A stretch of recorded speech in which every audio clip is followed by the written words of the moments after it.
காமராஜர் கதைகளில் அடுத்த கதை பகட்டை வெறுத்த பண்பாளர். அமெரிக்க ஜனாதிபதி ஆப்ரஹாம் லிங்கன் ஒரு நாள் தன் கோச் வண்டியில் தலைநகரான வாஷிங்டனுக்கு போய்கிட்டு இருந்தார். அந்த சாலை பக்கத்தில் ஒரு சதுப்பு நிலம் புதைக்குழி. லிங்கன் ஒரு அரசாங்க வேலையாக போய்விட்டு திரும்பிக்கிட்டு இருந்தார். நல்ல விலை உயர்ந்த ஆடைகளை அணிந்திருந்தார். அந்த சமயம் அந்த புதைக்குழியில் ஒரு பன்றிக்குட்டி விழுந்து தவிச்சுக்கிட்டு இருந்தது. அதை பார்த்து இறக்கப்பட்ட லிங்கன் வண்டியை விட்டு இறங்கி போய் அந்த சகதியிலிருந்து பன்றிக்குட்டியை காப்பாற்றினார்.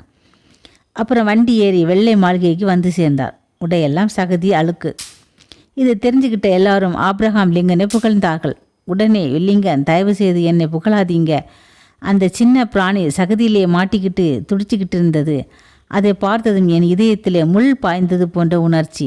அந்த முள்ளை பிடுங்கி எறிஞ்சேன், அவ்வளோதான். உண்மையிலே அந்த பிராணிக்கு நான் உதவினேன் என்கிறத விட எனக்கு ஏற்பட்ட இன்னலை போக்கிக்கிட்டேனுங்கிறது தான் உண்மை என்றாராம். உயர்ந்தவர்கள் எப்போதும் பகட்டை விரும்புவதில்லை. பெருந்தலைவரும் அந்த முறையில் பண்பாளராக திகழ்ந்தார். 1954 தமிழ் புத்தாண்டு நாளன்று முதல்வர் பொறுப்பு ஏற்பதற்காக புறப்பட்டார். பெருந்தலைவர் தொண்டர்கள் கூட்டம் வாழ்த்தும் கோஷம் முழங்க தன் காரில் ஏறினார். உடனே முன்னால் நின்ற காவலர் வண்டியிலிருந்து சைரன் ஒலிக்க தொடங்கியது. காரை நிறுத்த சொன்ன தலைவர் காவல் அதிகாரி அழைத்து, அது என்னையா சத்தம் என்றார். ஐயா, முதலமைச்சர் செல்லும்போது போக்குவரத்தை உசார்படுத்த எழுப்பும் ஒலி இது, வழக்கமான சம்பிரதாயம் என்றார் அதிகாரி.